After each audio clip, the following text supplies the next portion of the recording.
Well, joining us now for more on this is Mark Scott, Senior Vice President and Managing Director at Northmark Capital, a worldwide commercial real estate mortgage banking firm. And Mark, thanks so much for being with us. Thank you. Before we get, though, into the commercial property markets, and related to this, I wanted to just get your take on the news of the day, which, of course, is this plan by Treasury Secretary Geithner to unveil buying up these bad assets from these banks. I want to know, in your own industry, how is this going to be received? What is your view on this? Well, we believe generally this is a positive sign.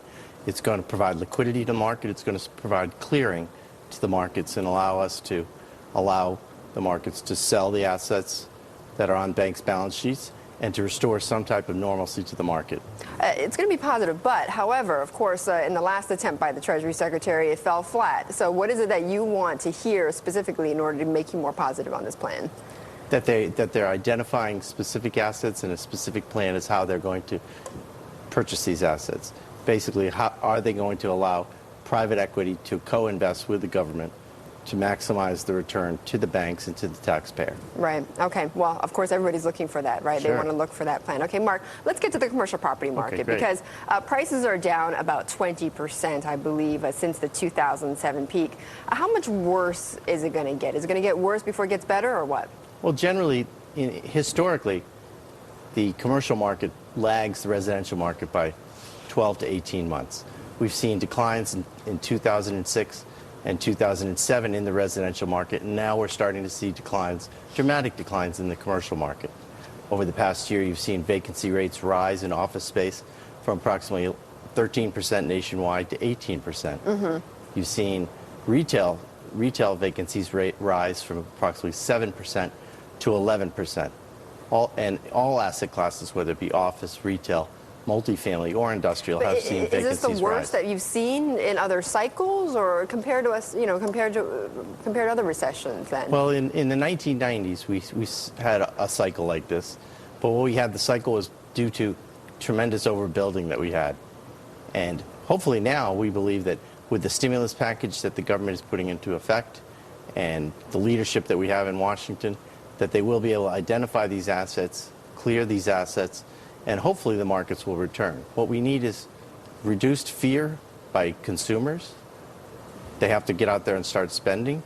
We have to start seeing these job losses stop, and job creation start again. That's how we're going to absorb these big blocks of office space. But in the meantime, of course, and you've got the lenders who are holding on to these these mortgages.